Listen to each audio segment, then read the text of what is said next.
Hello everyone, welcome to Vijay Singh classes. तो बेटा yesterday we have studied about सारा respiration का पैसेज पढ़ा था ना हम लोगों ने। अब हम पढ़ेंगे कि इस पैसेज का मैकेनिज्म क्या होता है, मतलब जो हम ब्रीद करते हैं, इनहेल करते हैं और एक्सहेल करते हैं, उसका मैकेनिज्म पढ़ते हैं। अब देखो बेटा, हम मैकेनिज्म कैसे पढ़ेंगे, बहुत इम्पॉर्टेंट है और बहुत आसान है। क्या है देखो, मैकेनिज्म ऑफ ब्रीदिंग। ठीक है बेटा, मैकेनिज्म ऑफ ब्रीदिंग। हाँ देखो बेटा, सबसे पहले मैकेनिज्म ऑफ ब्रीदिंग में हमको क्या पढ़ना है, हमको पढ़ना है इनहेलेशन और एक्सहेलेशन। जैसा कि मैंने बताया कि ब्रीदिंग की प्रोसेस में इनहेलेशन होता है और एक्सहेलेशन होता है। इनहेलेशन मतलब इनहेल करना, अंदर लेना। एक्सहेलेशन मतलब एक्सहेल करना, मतलब बाहर निकालना। तो एयर को अंदर लेना और बाहर निकालना, this is the process inhalation exhalation, wise versa. Clear? यही प्रोसेस है ब्रीदिंग की। अब बेटा, ये ब्रीदिंग की जब इनहेलेशन करते हैं तो कौन सी मसल्स एक्टिव होती हैं, क्या क्या चीज़ें ज़रूरी होती हैं, उनके बारे में हम डील करेंगे आज। तो बच्चों, सबसे पहली बात, जब हम इनहेलेशन या एक्सहेलेशन पढ़ने वाले हैं तो हम सबसे पहले पढ़ेंगे एक छोटी सी डेफिनेशन, किसकी? प्रेशर ग्रेडियंट की। बेटा, इसमें इनहेलेशन में और एक्सहेलेशन में प्रेशर ग्रेडियंट बहुत इंपॉर्टेंट रोल प्ले करता है। ठीक है, अब आप बोलोगे मैम ये प्रेशर ग्रेडियंट वाला है क्या? तो सुनो बेटा, देखो ओके,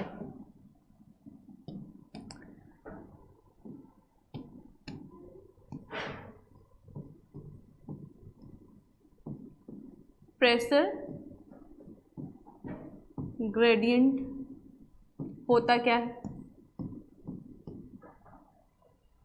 बच्चों? प्रेशर ग्रेडियंट का मतलब होता है फ्लो देखना, प्रेशर का मतलब एयर का फ्लो, मतलब एयर का फ्लो देखना from higher concentration to lower concentration.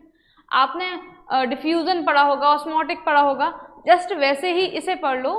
जब भी कहीं भी इसके अकॉर्डिंग, प्रेशर ग्रेडियंट के according, air will move from high pressure gradient, जहां हाई प्रेशर होगा, टू लो प्रेशर।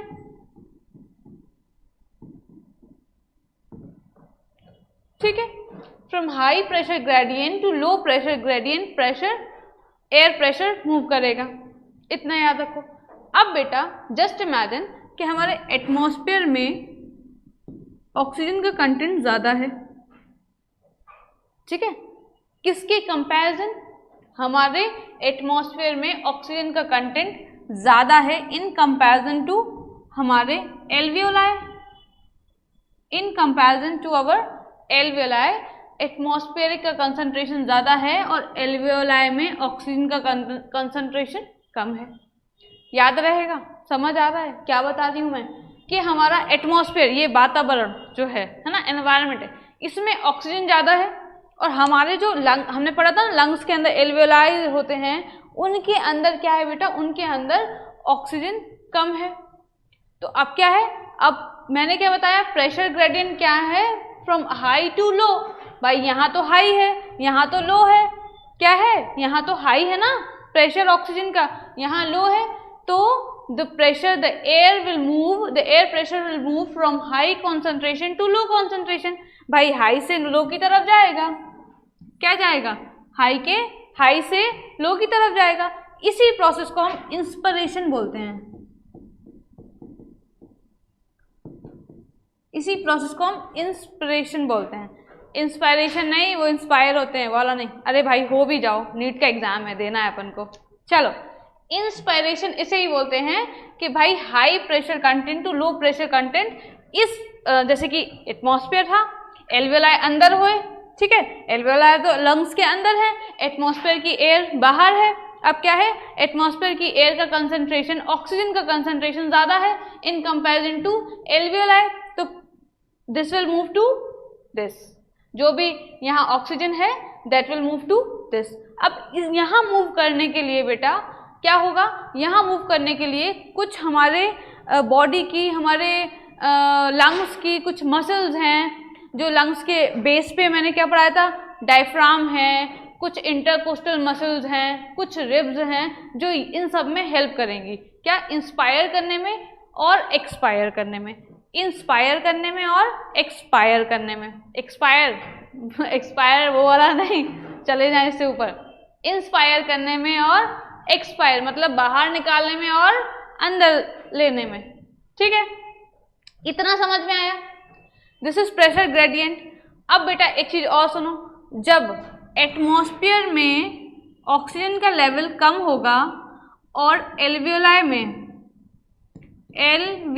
में ऑक्सीजन का लेवल ज़्यादा होगा।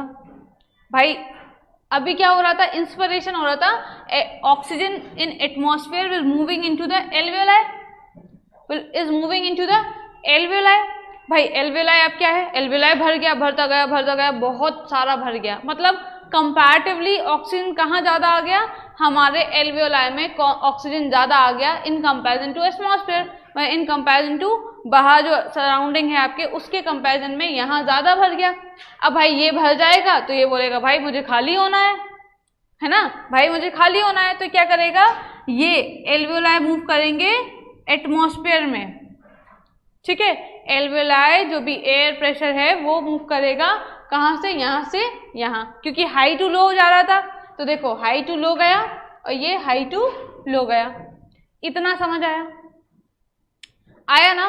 प्रेशर ग्रेडियंट इसे ही बोलते हैं कि from high pressure air content to low pressure air content air move करेगी। इतना हमेशा याद रखना, हाई टू लो जाएगा। समझ आया। इसके बाद हम आगे बढ़ते हैं, हम अपने कॉन्सेप्ट पे आते हैं, that is mechanism of breathing. देखो बच्चों, हम आते हैं मैकेनिज्म ऑफ ब्रीदिंग पे।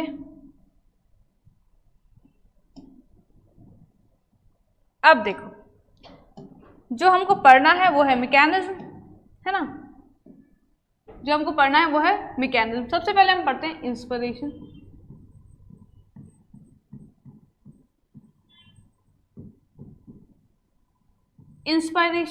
इंस्पायरेशन मतलब जैसे कि मैंने बताया, इंस्पायर करना, अंदर ले जाना। अब इंस्पायरेशन की कंडीशन क्या है, देखो इंस्पायरेशन की कंडीशन पढ़ने से पहले एक चीज और देख लो बेटा, एक चीज और देख लो। देखो हमारे जो इंस्पायरेशन है और एक्सपायरेशन की प्रोसेस है, उसमें 2-3 टाइप की मसल्स हैं जो यूज होती हैं। ठीक है, इंस्पिरेशन और एक्सपिरेशन कॉमन देखा जाए तो 2-3 टाइप की मसल्स हैं जो यूज होती हैं। पहली मसल क्या है, पहली मसल होती है डायफ्राम की। डायफ्राम क्या है, हमने आपको बताया था ना, डायफ्राम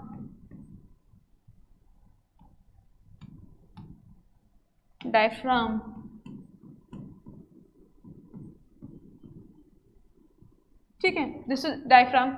सो बताया ना, लंग्स के बेस पे डायफ्राम होता है, ऐसा होता है ना, ये डायफ्राम है बेटा। डायफ्राम हमेशा रिलैक्स कंडीशन पे होगा तो वो डोम शेप का होगा। ठीक है, रिलैक्स होगा तो वो डोम शेप का होगा, ऐसा कर्व शेप का दिख रहा है, दिस इज डायफ्राम। तो ये डायफ्राम यूज होता है इंस्पिरेशन में और एक्सपिरेशन में, पहली बात। दूसरी मसल एक्सटर्नल इंटरकोस्टल मसल। ये वाली मसल यूज होती है कब, ये होती है ECIM से डिनोट करूंगी मैं बच्चों। ये वाली जो मसल है ये यूज होती है इंस्पिरेशन में। एक और मसल है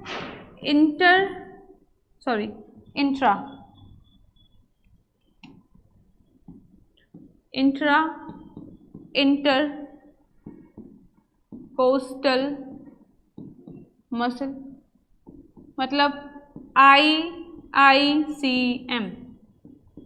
ठीक है, इंटरकोस्टल मसल, ये मसल यूज होती है इंस्पिरेशन और एक्सपायरेशन में। मैं अभी बताऊंगी इंस्पिरेशन और एक्सपिरेशन में कौन कौन सी मसल्स होती हैं। अभी आप कॉमनली याद कर लो कि ये मसल्स यूज हो रही हैं। इसके साथ साथ एक और मसल है एब्डोमिनल मसल, वो भी यूज होती है। एब्डोमिनल मसल जो यूज होती है। इतनी समझ आई? ये 4 मसल समझ में आई बेटा? क्लियर हुआ? आगे बढ़े, ठीक है, इतना है। इसके साथ साथ एक और मसल लिख लो, रिब्स। रिब्स, जो रिब्स है ना, रिब्स का भी मूवमेंट होता है। देखो बेटा एक बात, ये जो मतलब ब्रीदिंग की प्रोसेस है, इसमें डायफ्राम और रिब्स बहुत इंपॉर्टेंट रोल प्ले करते हैं। डायफ्राम और रिब्स 2 बहुत इंपॉर्टेंट रोल प्ले करते हैं। देखो बेटा, डायफ्राम क्या करेगा, क्लियरली सुनना बहुत इंपॉर्टेंट है। डायफ्राम डोम शेप का होता है। मैंने क्या बोला, डायफ्राम जब डोम शेप का होगा, रिलैक्स कंडीशन कर रहा है, रिलैक्स है। रिलैक्सिंग पोजीशन कौन सी होगी, एक्सपायरेशन वाली। जब वो रिलैक्स करेगा तो हवा बाहर जाएगी, जब वो रिलैक्स करेगा तो वो हवा बाहर जाएगी, याद रखना। और जब वो कॉन्ट्रैक्ट करेगा, हमारा डायफ्राम जब कॉन्ट्रैक्ट करेगा तो बेटा ऐसा होता है क्या, इस शेप का होता है, ऐसे ऐसे हो जाएगा, फ्लैट हो जाएगा, ऐसे बना है ऐसे हो जाएगा, ठीक है। तो इस शेप का है, ये फ्लैट होगा, तब क्या हो जाएगा, कॉन्ट्रैक्शन होगा। समझ आ रहा है? कॉन्ट्रैक्शन किसका हुआ, डायफ्राम का। इसके साथ साथ जो रिब्स है ना, रिब्स का भी इंपॉर्टेंट रोल प्ले होता है इंस्पिरेशन और एक्सपायरेशन में। ये 2 मसल्स हैं जो इंस्पिरेशन में भी यूज होती हैं और एक्सपायरेशन में भी यूज होती हैं। डायफ्राम का मैंने बताया जब वो रिलैक्स कंडीशन पे है। देखो डायफ्राम जब रिलैक्स है, ये कौन सी है, रिलैक्स कंडीशन, मतलब क्या हो रहा, एक्सपायरेशन हो रहा। आया समझ? डायफ्राम जब रिलैक्स, ये relax dome shaped relax condition है, याद रखना बहुत इंपॉर्टेंट है।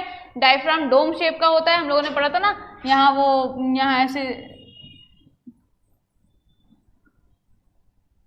इस तरीके से थी ना, तो क्या है, डोम शेप का है। ये डोम शेप है, ये रिलैक्स कंडीशन है और इसमें एक्सपायरेशन हो रहा, इसमें एक्सपायरेशन हो रहा। और जब बेटा ये डोम शेप फ्लैट हो जाए,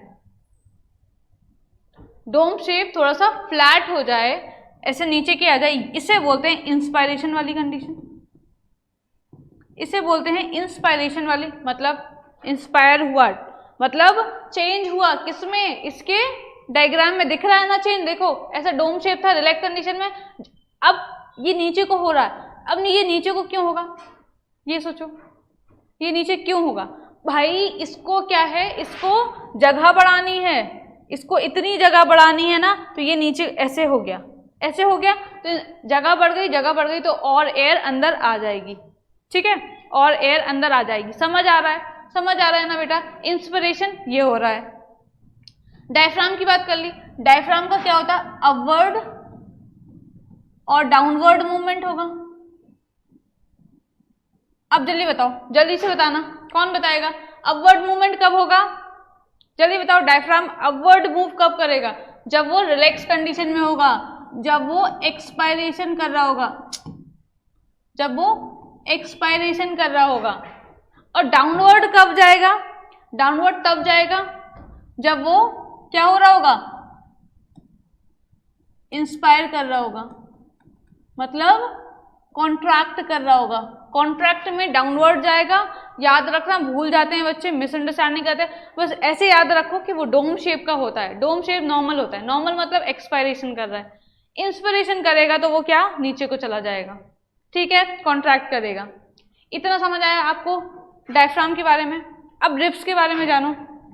देखो बेटा, रिब्स साइड में प्रेजेंट है, लेटरल बताया था ना, लंग्स के लेटरल साइड रिब्स होती हैं। तो ये रिब्स क्या करती हैं, एक्सपेंशन और बंद होना, कॉन्ट्रैक्शन, एक्सपेंशन कॉन्ट्रैक्शन। भाई ये एक्सपेंड होंगी, एक्सपेंड होंगी तो क्या कर रही हैं, ये थोरैसिक कैविटी की लेंथ बढ़ा रही है, मतलब लेंथन कर रही हैं और शॉर्टन कर रही हैं, लेंथन कर रही हैं, शॉर्टन कर रही हैं। अब आप ये बताओ कि लेंथन कब करेंगी, लेंथन तब करेंगी जब एब्डोमिनल कैविटी बढ़ाना है, जब उनको स्पेस बढ़ाना है। और स्पेस कब बनाना है, इंस्पायरेशन में, कि ज़्यादा से ज़्यादा एयर अंदर आए। समझ आया? दिस इज व्हाट लेंथिन्स मतलब जो रिब्स हैं वो लेंथिन कर रही हैं, लेंथिन मतलब फैल रही हैं, है ना, फैल रही हैं, तो दिस इज लेंथिन। तो क्या है, एक्सपेंड कर रही हैं, एक्सपेंड इसलिए कर रही हैं कि एयर ज़्यादा आ जाए अंदर, तो ये इंस्पिरेशन में भाई रिब्स एक तो एक्सपेंड करेंगी, एक्सपेंड जिसे हम बोलते हैं लेंथिन करेंगी, और शॉर्टन करेंगी, शॉर्टन मतलब नॉर्मल पोजीशन पे आ जाएंगी। रिब्स लेंथन करेंगी और शॉर्टन करेंगी, तो बेटा लेंथन जब करेंगी तो क्या है, साइज बढ़ा रही है, थोरेसिक कैविटी का साइज इंक्रीज कर रही है, लेंथन है ना, एक्सपेंड कर रही है बाहर को, तो क्या है, साइज बढ़ा रही है थोरेसिक कैविटी का। कब बढ़ाएंगी, जब उन्हें इंस्पिरेशन करना होगा। और शॉर्टन्स करेंगी मतलब उसी पोजीशन पे आ जाएंगी, तो क्या आ जाएगा, एक्सपिरेशन, क्योंकि एक्सपिरेशन में लेंथन की जरूरत तो है नहीं है, एयर को बाहर निकालना है, तो वो ऐसे करके प्रेशर कम करेगा, है ना, समझ आ रहा है। तो बच्चों हम सिर्फ इंस्पिरेशन और एक्सपायरेशन दोनों में डायफ्राम और रिब्स दोनों मसल्स यूज होंगी, याद रहेगा। अब हम आगे पढ़ते हैं, अपने इंस्पिरेशन वाले टॉपिक पे आते हैं कि क्या क्या होता है इसमें। तो देखो बेटा, इंस्पिरेशन में होता क्या क्या है, इसको साइड में लिख के रहने देते हैं तो आपको याद रहेगा। इंस्पिरेशन में जो मसल्स यूज होती हैं, देखो मैंने कहा डायफ्राम और रिब्स की मसल्स तो यूज होती हैं। रिब्स की मसल्स कौन सी हैं, इंटरकोस्टल मसल और एक्सटर्नल इंटरकोस्टल मसल, ये मसल्स होती हैं। अब देखो बेटा,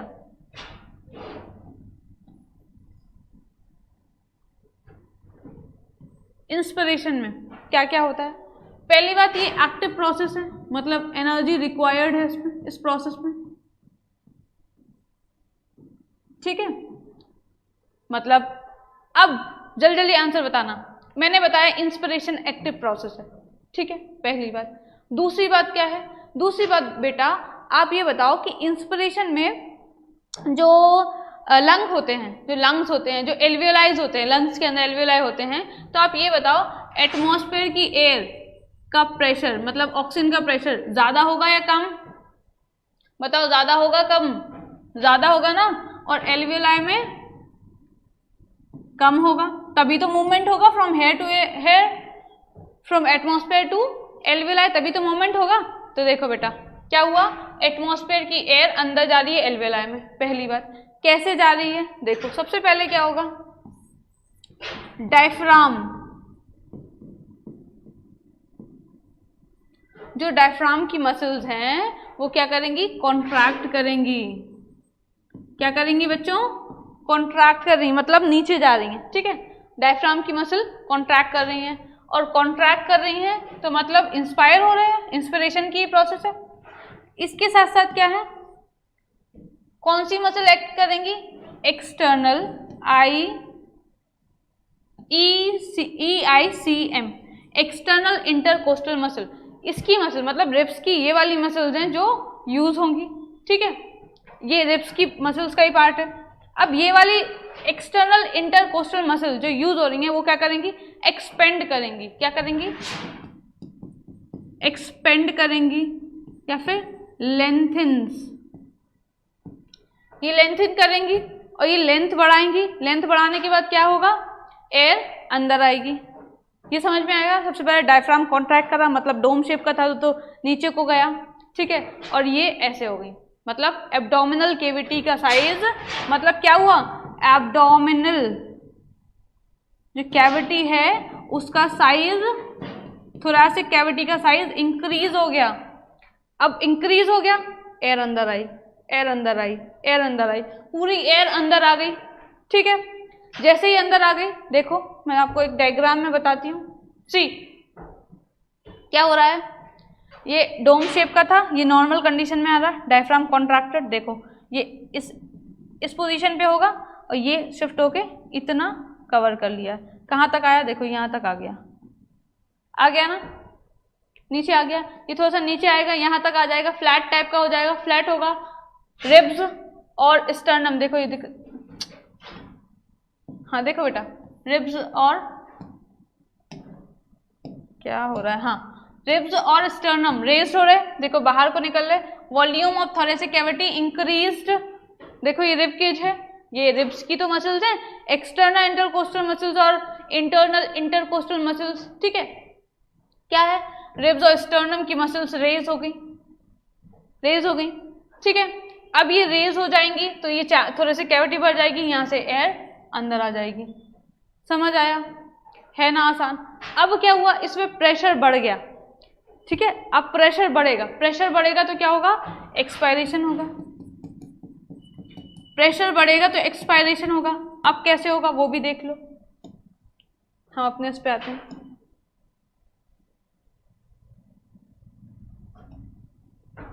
अब हमको पढ़ना है एक्सपायरेशन।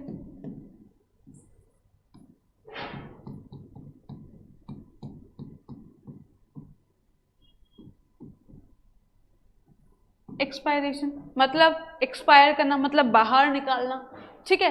एक्सेल करना, एक्सपायरेशन क्या है, पहली बात पैसिव प्रोसेस, एक्टिव प्रोसेस नहीं है, याद रखना, ठीक है। इसके बाद देखो बच्चों, हमने पढ़ा था एक्सपायर करना। एक्सपायर में क्या होगा, अब क्या है, एल्वियोलाई का ऑक्सीजन लेवल बढ़ गया है, मतलब प्रेशर ग्रेडियंट बढ़ गया, और एटमॉस्फेयर का कम है। अब मूवमेंट कहाँ से होगा, हमने पढ़ा प्रेशर ग्रेडियंट का मतलब यही है, from high pressure gradient to low pressure gradient. तो भाई यहाँ से यहाँ मूव करेगा, यहाँ से यहाँ मूव करेगा, चलो ये मूव कर गया। अब मूव करेगा तो क्या होगा, डायफ्राम का क्या होगा, डायफ्राम अपनी नॉर्मल कंडीशन पे आएगा, मतलब रिलैक्स कर लेगा। ऐसा था, सॉरी ऐसा था और ऐसा हो गया। इंस्पिरेशन में ऐसा हुआ था ना, फ्लैट हुआ था, अभी नॉर्मल हो गया, ठीक है। दिस इज डोम शेप, ठीक है, डोम शेप का हो गया डायफ्राम हमारा। इसके बाद हमने बताया अब कौन सी मसल्स एक्ट करेंगे बेटा, इसमें कहती है इंटरनल इंटरकोस्टल मसल्स, इसमें ये वाली मसल्स एक्ट करेंगी, इंटरनल इंटरकोस्टल मसल मतलब अंदर वाली मसल्स। अब क्या करेंगी, वो एक्सपेंड करा था एक्सटर्नल कोस्टल मसल में, एक्सटर्नल कोस्टल मसल ने EICM ने एक्ट किया था, ठीक है, एक्सटर्नल इंटरकोस्टल मसल ने एक्ट किया था। अब क्या है, वही मसल्स क्या करेंगी, एक्सपेंड थी, एक्सपेंड से शॉर्टन करेंगी, शॉर्टन करेंगी मतलब कौन सी मसल, इंटरकोस्टल मसल एक्ट करेंगी, और वो क्या करेंगी, वो खींचेंगी, कॉन्ट्रैक्शन करेंगी कि भाई आओ अंदर को आओ, ठीक है। देखो अभी भी समझ में नहीं आया हो तो सुनो, एक्सटर्नल इंटरकोस्टल मसल ये हैं, ठीक है, ये मसल्स हैं। अब उन्हें कॉन्ट्रैक्शन करना है, हमने क्या बताया, कॉन्ट्रैक्शन होगा किसमें, इंस्पिरेशन में, और एक्सपायरेशन में तो रिलैक्स करेंगी। तो अब अभी क्या है, अभी डायफ्राम का तो कॉन्ट्रैक्शन रिलैक्सेशन समझ में आ गया आपको कि डायफ्राम इंस्पिरेशन में डायफ्राम कॉन्ट्रैक्ट करेगा और एक्सपायरेशन में डायफ्राम रिलैक्स करेगा। लेकिन अब एक्सटर्नल और इंटरकोस्टल मसल का क्या होगा, एक्सटर्नल इंटरकोस्टल मसल और इंटरनल इंटरकोस्टल मसल का क्या होगा। देखो बेटा, जब हम कॉन्ट्रैक्शन की बात कर रहे थे, मतलब हम इंस्पिरेशन की बात कर रहे थे, तब एक्सटर्नल इंटरकोस्टल मसल एक्ट करेंगे। ये है एक्सटर्नल इंटरकोस्टल मसल, इन्हें कॉन्ट्रैक्ट करना है।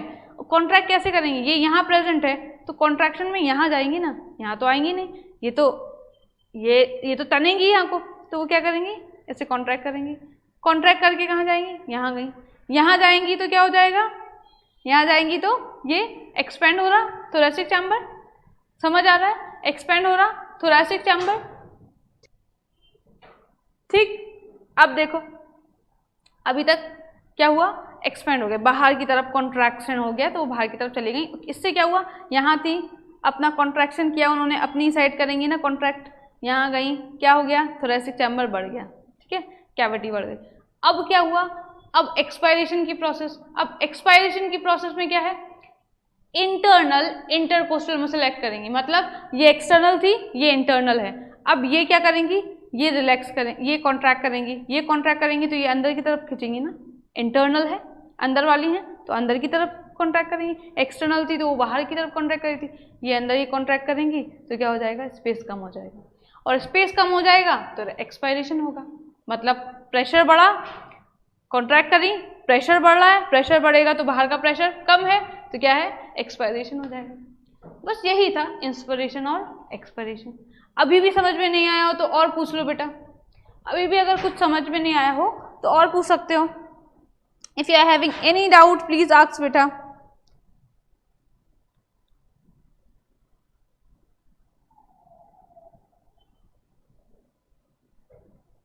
ठीक है, आया समझ में। एक चीज और याद रखो, इसमें क्या है, एक्सपायरेशन में एक मसल और है, एब्डोमिनल मसल। क्या है, एब्डोमिनल मसल है जो एक्ट करती है, जो एब्डोमेन की मसल्स होती हैं, एब्डोमिनल मसल, वो भी एक्ट करती हैं। वो क्या करती हैं, स्पेस बनाती हैं, किसके लिए, वो भी एक्ट करेंगी, तो वो भी क्या करेंगी, एक्ट करेंगी, एब्डोमिनल मसल कॉन्ट्रैक्ट करेंगी, किसके लिए, कि डायफ्राम के लिए स्पेस बन जाए। ठीक है, डायफ्राम के लिए स्पेस बन जाए। क्लियर हुआ, आया समझ, आज हम एब्डोमिनल मसल भी कॉन्ट्रैक्ट करेंगे। मतलब ओवरऑल कॉन्ट्रैक्शन होना है, सिर्फ डायफ्राम का आपको देखना है कि डायफ्राम में क्या हो रहा है। ठीक है, दोबारा से रिवाइज करो, इंस्पिरेशन में क्या होता है, डायफ्राम कॉन्ट्रैक्ट। ठीक है, एक्सटर्नल इंटरकोस्टल मसल कॉन्ट्रैक्ट। ठीक है, रिलैक्स तो कुछ नहीं कर रही, ये भी कॉन्ट्रैक्ट करेंगे, सब कॉन्ट्रैक्ट कर रहे थे। इसके बाद एक्सपायरेशन में क्या आया, डायफ्राम रिलैक्स हो गया, लेकिन इंटरकोस्टल मसल कॉन्ट्रैक्ट कर रही हैं और एब्डोमिनल मसल कॉन्ट्रैक्ट कर रही हैं, जिससे डायफ्राम अपनी नॉर्मल पोजीशन पे आ जाए। ठीक है, इसके बाद एक चीज और देखो, ब्रीदिंग का रेट क्या होता है, ब्रीदिंग का रेट होता है 12 to 16 पर मिनट।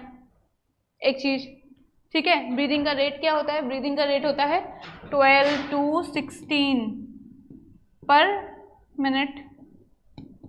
एक इंस्ट्रूमेंट है जिसे हम बोलते हैं spirometer, that is used to measure breathing, respiration को मेजर, ब्रीदिंग को मेजर करने के लिए स्पायरोमीटर यूज होता है। ठीक है, आया समझ, बस इतना ही आपको लर्न करना था मैकेनिज्म ऑफ ब्रीदिंग में। अब हम पढ़ेंगे वॉल्यूम्स। ठीक है, मतलब 3-4 टाइप के वॉल्यूम्स हैं, वो आपको पढ़ना है।